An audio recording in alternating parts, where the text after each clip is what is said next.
सरस्वती ज्ञान कोश में मैं प्रतिज्ञा त्यागी आप सबका हार्दिक अभिवादन करती हूँ। बच्चों, आज हम मीराबाई की पदावली पढ़ेंगे। मीराबाई की पदावली कुछ हम पहले भी पढ़ चुके हैं, जो शेष रही है उसे आज पढ़ेंगे। तो मीराबाई, जैसा कि आप पहले से ही जानते हैं कि मीराबाई श्री कृष्ण की अनन्य उपासिका थी और वो उनकी प्रेम दीवानी के नाम से विख्यात थीं। तो उन्होंने अपने जीवन भर कृष्ण की ही उपासना की है और उन्हें पति के रूप में स्वीकार किया है। तो उनके प्रत्येक पद का अर्थ जो है वो अलग है। आज हम आगे वाला पद देखेंगे। देखते हैं। मैं तो सांवरे के रंग राची, साज सिंगार बांधी पग घुंघरू, लोक लाज तजी नाची। गई कुमति लई साधु की संगति, भगत रूप भई साची। गाय गाय हरि के गुण निस दिन, काल ब्याल सु बाची। उण बिन सब जग खारो लागत, और बात सब कांची। मीरा श्री गिरधरन लालसु, भक्ति रसीली जांची। तो उन्होंने ये पद गाया है श्री कृष्ण की भक्ति करते हुए। उन्होंने क्या क्या बताया है कि मैं तो यानी मैं सांवरे, सांवरे अर्थात कृष्ण, कृष्ण सांवले रंग के हैं, काले हैं, इस कारण उन्हें सांवरा नाम भी दिया गया है। तो मैं तो सांवरे के कृष्ण के रंग में रांची रच गई हूँ, अर्थात रंग गई हूँ। श्री कृष्ण के रंग में रंगना अर्थात उनके प्रेम में रंग जाना। मैं तो श्री कृष्ण के प्रेम के रंग में रंग गई हूँ। और क्या कहती हैं वो कि श्री कृष्ण के प्रेम में मग्न हो जाने पर साजी सिंगार, मैंने सिंगार से साजी खुद को सजाया, यानी श्रृंगार करके मैं सज गई। और बांधी पग घुंघरू, पग पैरों में घुंघरू बांधी, बांध कर लोक लाज तजी, लोक लाज यानी संसार की लज्जा को, लोक संसार लाज लज्जा को तजी त्याग कर नाची, मैं नाचने लगी हूँ। यानी श्री कृष्ण के प्रेम में मैं ऐसी रंगी कि सारी सुध बुध भूल गई। संसार की जो लोक लज्जा है उसे भी मैंने त्याग दिया है और उसे त्याग करके मैं पैरों में घुंघरू बांधकर और साज श्रृंगार करके नाच रही हूँ या नाचती हूँ। और क्या हुआ मीराबाई के साथ? गई कुमति, गई चली गई, कु कहते हैं बुरी, मति बुद्धि, बुरी बुद्धि यानी कुबुद्धि, यानी जो मेरी कुबुद्धि थी यानी अज्ञान था वो गई चली गई अर्थात नष्ट हो गई। कैसे? श्री कृष्ण के प्रेम में युक्त हो जाने पर। और लई साधु की संगति, क्योंकि मेरी कुबुद्धि नष्ट हो गई है तो मैंने साधु सज्जन लोगों की संगति साथ कर लिया है, ले लिया है अर्थात कर लिया है। मैंने साधुओं की संगति कर ली है, साथ कर लिया है।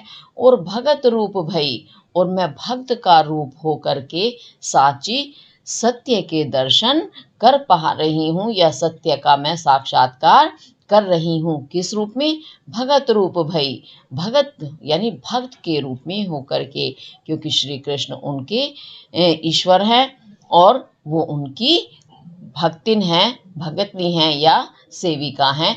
क्योंकि ईश्वर की जब हम भक्त बन जाते हैं तो हमें साची यानी सत्य के दर्शन होने लगते हैं। तो ऐसे ही भक्त के रूप में मीराबाई को सच्चाई के दर्शन होने लगे हैं।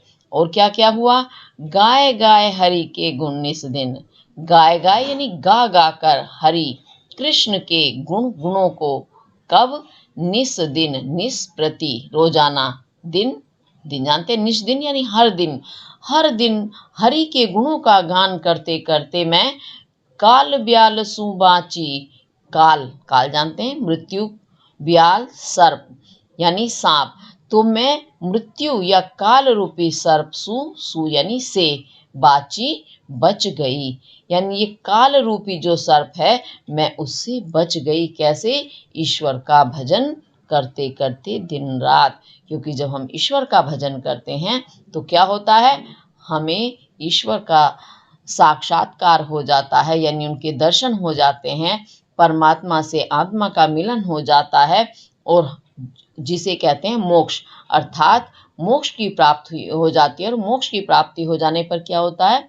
मनुष्य जन्म मरण के बंधन से छूट जाता है। वरना अगर हम अपनी आत्मा को शुद्ध नहीं करते और जहाँ से वो आई है यानी परमात्मा से उसका मिलन नहीं कराते, तो हम इस जन्म मरण के बंधन में बंधे रहते हैं। जैसे जैसे कर्म करते जाते हैं उसी के अनुसार हमें हर जन्म मिलता जाता है, लेकिन ईश्वर की प्राप्ति नहीं होती, मोक्ष नहीं होता।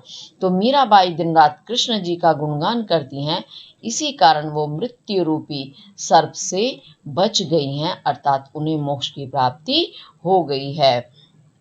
उन बिन सब जग खारो लागत, उन यानी उनके, बिन बिना, किनके बिना?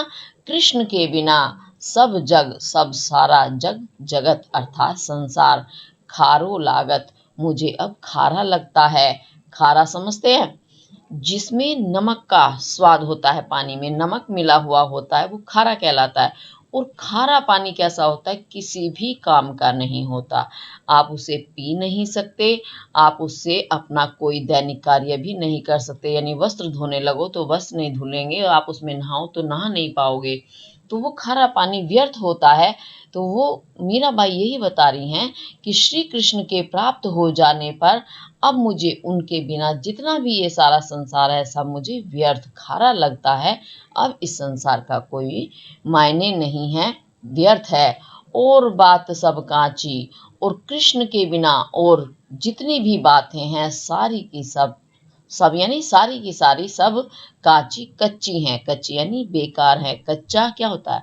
जल्दी से नष्ट हो जाता है। पक्का होता है तो वो स्थिर रहता है, कुछ समय तक टिका रहता है, परंतु उन्हें कृष्ण के बिना और सारी बातें व्यर्थ लगती हैं। ये संसार बेकार लगता है, क्योंकि इस संसार का हम अगर ज्यादा मोह करते हैं तो क्या होता है? हम उसी जन्म मरण में बंधे रहते हैं और मोक्ष हमें प्राप्त नहीं होता। जबकि है क्या? इस संसार का, इस धरती का यही नियम है, जिसने जन्म लिया है उसकी मृत्यु या उसका नाश निश्चित है। तो ऐसे ही मीराबाई इसी कारण बता रही हैं, जो असली चीज है, जो सत्य स्वरूप है और हमेशा रहने वाला है, सनातन है, वह ईश्वर ही है, उसके अतिरिक्त और भी कुछ नहीं है। तो मीरा श्री गिरधरन लालसु, तो मीरा भाई कहती हैं कि श्री गिरधरन, वह श्री जो सम्मान्य, कांतिमान, गिर कहते हैं पर्वत को, धारण करने वाले, लाल सु, वे जो लाल यानी यशोदा के पुत्र, नंद के पुत्र, उनसे यानी गिरधर गोपाल कृष्ण से भक्ति रसीली जांची, मुझे जो भक्ति है उनके प्रति वो रसीली यानी रस देने वाली, अर्थात आनंददायक, जांची, जची या प्रतीत हुई। तो मुझे जब समझ आ गया कि ये संसार तो व्यर्थ है, तो वो कहती हैं तब मुझे कृष्ण के प्रति जो भक्ति है मेरी, मुझे वही रसीली लगी, यानी वही आनंददायक लगी, क्योंकि उसका भजन करते करते ही हम मोक्ष को प्राप्त कर सकते हैं। उसके अलावा सब चीज व्यर्थ हैं और सिर्फ भगवान की, कृष्ण की भक्ति ही आनंद प्रदान करने वाली है, बाकी सब बेकार की चीजें। तो श्री कृष्ण जी को मीराबाई जब बहुत छोटी आयु में थी तभी उन्होंने पति के रूप में स्वीकार कर लिया था। और कृष्ण के प्रति उनकी जो भक्ति है वो कैसी है? माधुर्य भाव की भक्ति है। तो इसी कारण वो इतना सुंदर की श्रृंगार कर, पैरों में घुंघरू बांध कृष्ण के लिए नृत्य करती हैं। तो बड़ा ही सुंदर इसका वर्णन उन्होंने किया है। तो अब इसके हम काव्य सौंदर्य के तत्व देख लेते हैं। वैसे तो मैंने बता दिया है, इसमें सारी ही इसका शब्दार्थ और भावार्थ साथ साथ समझाया है। तो इसकी भाषा जो क्या है, वो राजस्थान मिश्रित ब्रिज भाषा है। और उसके साथ साथ क्या है? गुण माधुर्य है और छंद गेयात्मक छंद है, शैली मुक्तक है। और रस कैसा है? शांत यानी जो शांति प्रदान कर रहा है। और भक्ति रस है। और शब्द शक्ति इसमें अभिदा और लक्षणा है। ठीक है, ये तो इसके काव्य सौंदर्य के कुछ तत्व है, और भी हैं, जैसे कि अब हम ढूंढेंगे। जैसा मैं हर पद में आपको ढूंढने के लिए बोलती हूँ, तो आप ढूंढा करें और देखें। रंग राची, रावण की आवृत्ति, साजी सिंगार, सावर्ण की आवृत्ति, लोक लाज तजी, लावण की आवृत्ति, जवर्ण की आवृत्ति, है ना। तो उसके साथ और देखते चलेंगे, साधु की संगति, सा सवर्ण की आवृत्ति हो रही है। ऐसे ही गई कुमति लई, तो ई वर्ण की आवृत्ति हो रही है। और भी ढूंढेंगे, गाय गाय, यहाँ तो पुनरावृत्ति हो रही है। और देखेंगे निस दिन, नाना वर्ण की आवृत्ति हो रही है। क्या काल ब्याल, लाला वर्ण की आवृत्ति है। उसके अलावा और भी चलेंगे आगे, कुछ ना कुछ फिर से हाथ लगेगा जब बार बार देखेंगे। ठीक है, और इसमें नहीं दिखाई दे रहा है, तो इसमें एक वर्ण की बार बार आवृत्ति होने के कारण कौन सा अनुप्रास है? अनुप्रास अलंकार है, मतलब अलंकार है अनुप्रास अलंकार। ठीक है, अब उसके बाद गाय गाय, यानी एक वर्ण की आवृत्ति हो रही है, दो बार आ रहा है। तो एक शब्द की आवृत्ति होने से क्या होना? पुनरुक्ति प्रकाश अलंकार है, पुनः यानी फिर से उक्ति, वही शब्द को दोहराना। ठीक है, उसके बाद और चीज देखेंगे, काल ब्यालसु, तो काल रूपी सांप, यानी काल के जैसा सांप, काल के समान सांप नहीं कहा, बल्कि काल ही समान सांप कह दिया गया है, यानी उपमेय में उपमान का आरोप कर दिया गया है, भेद रहित आरोप। इस कारण यहाँ आपका बनता है रूपक अलंकार। तो इस प्रकार से आपका ये वाला जो पदावली है पूरी हुई है। उसके बाद आगे चलते हैं, आगे वाली देखेंगे, मेरे तो गिरधर गोपाल दूसरो ना कोई, जाके सिर मोर मुकुट मेरो पति सोई, तात मात भ्रात बंधु आपनो ना कोई, छाड़ी दई कुल की कानी कहा करी हा कोई, संतन ढींग बैठी बैठी लोक लाज खोई, असुवन जल सींची सींची प्रेम बेली बोई, अब तो बेल फैल गई आनंद फल होई, भक्ति गई राजी हुई जगत देखी रोई, दासी मीरा लाल गिरधर तारो अब मोई।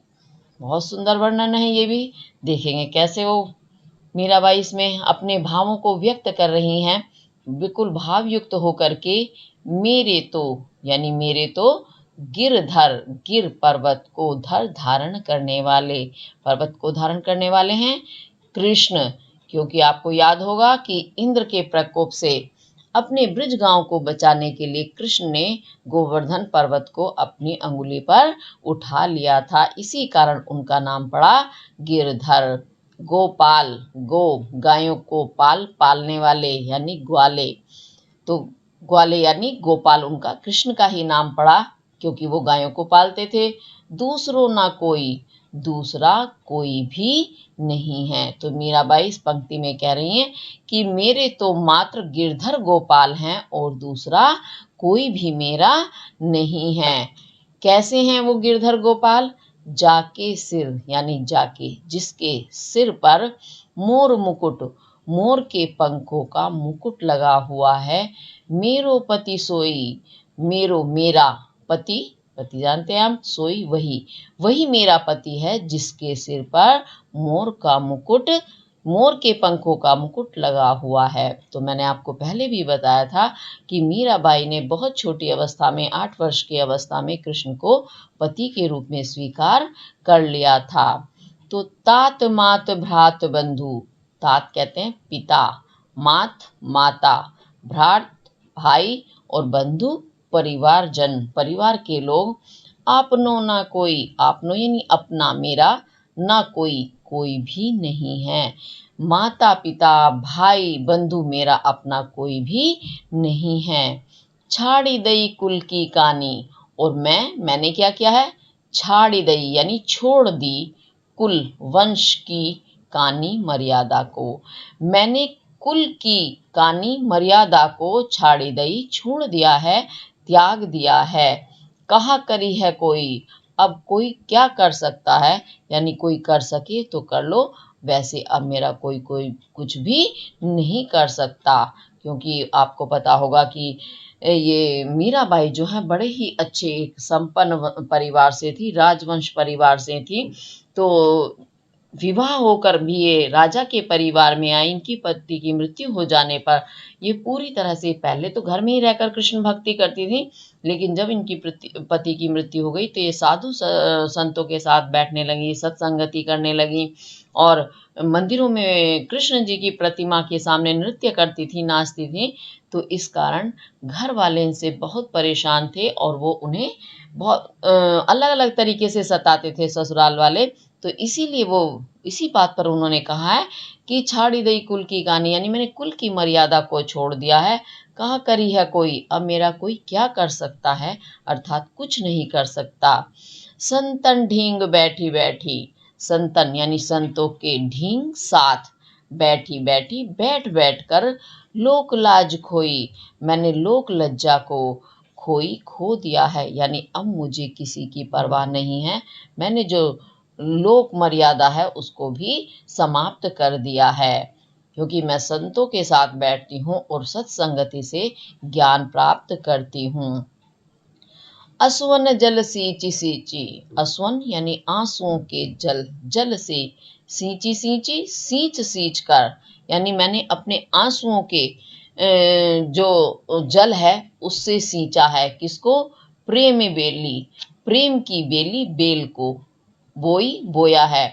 मैंने आंसुओं के जल से सींच सींच कर कृष्ण के प्रति प्रेम रूपी बेल को बोया है। और अब तो बेल फैल गई। और अब क्या हुआ? क्योंकि समय बीत गया, समय बीत जाने के कारण क्या हुआ? बेल फैल गई, यानी चारों तरफ लहरा गई, यानी मेरा तो असीम प्रेम कृष्ण के प्रति उत्पन्न हो गया है। आनंद फल होई, अब मेरी उस प्रेम रूपी बेल पर आनंददायक फल हो रहा है, यानी मुझे वो प्रेम जो है अद्भुत आनंद की प्राप्ति करा रहा है। भक्ति देखी राजी हुई, और जब मैं अपनी भक्ति को देखती हूँ कृष्ण के प्रति, मेरी जो ये अद्भुत अनन्य भक्ति है, जब मैं उस भक्ति को देखती हूँ तो राजी हुई, मैं बहुत राजी यानी प्रसन्न होती हूँ, खुश होती हूँ। क्यों? कि कृष्ण के चरणों में मेरा इतना ध्यान है, इतनी मेरे उनके प्रति अनन्य भक्ति है, ये देखकर मुझे बड़ी प्रसन्नता होती है।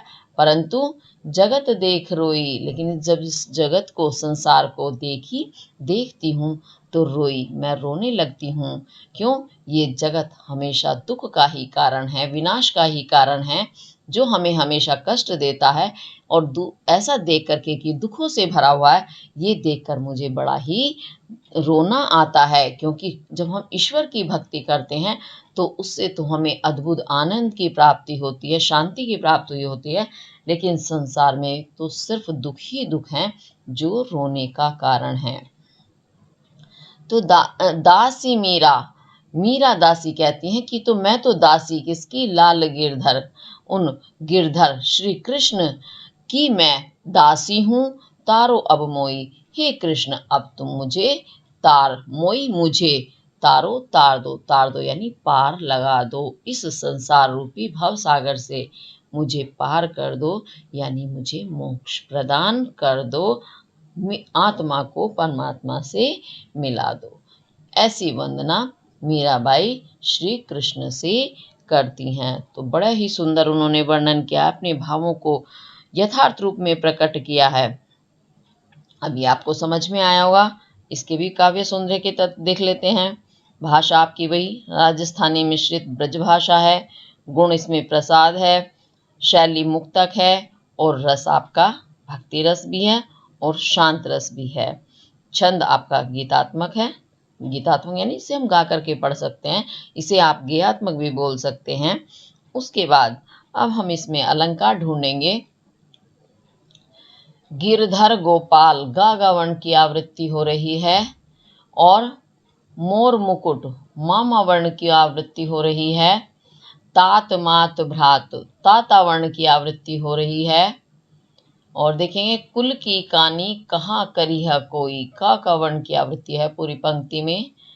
और भी देखेंगे लोक लाज यानी ला वर्ण की आवृत्ति हो रही है।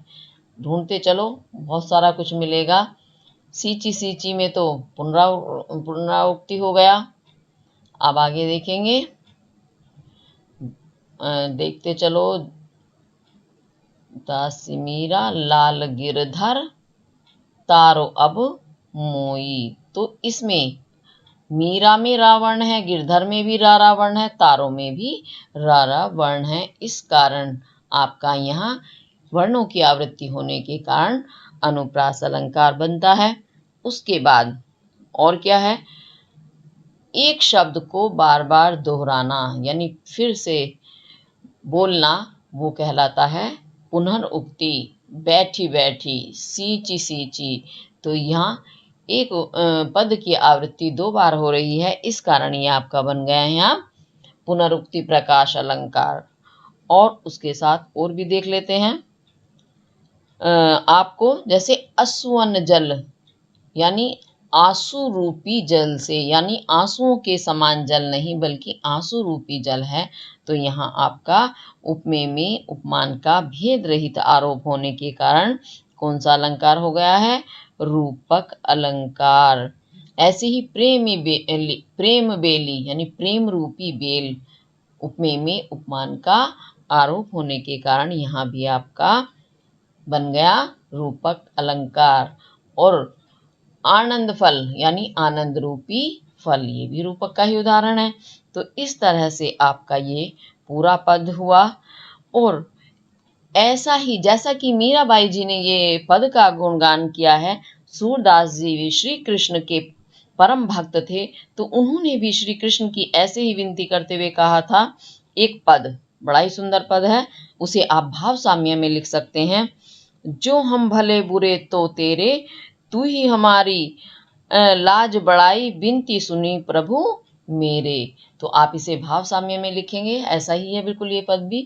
तो इसी के साथ आज हमारी मीराबाई की जो पदावली है वो पूर्ण हुई। आप इसे अच्छे से देखेंगे, करेंगे। और अगर आपको वीडियो पसंद आती है तो लाइक, शेयर और सब्सक्राइब जरूर करें। और अगली वीडियो में हम दूसरी चीज लेकर के आएंगे। इसी के साथ धन्यवाद।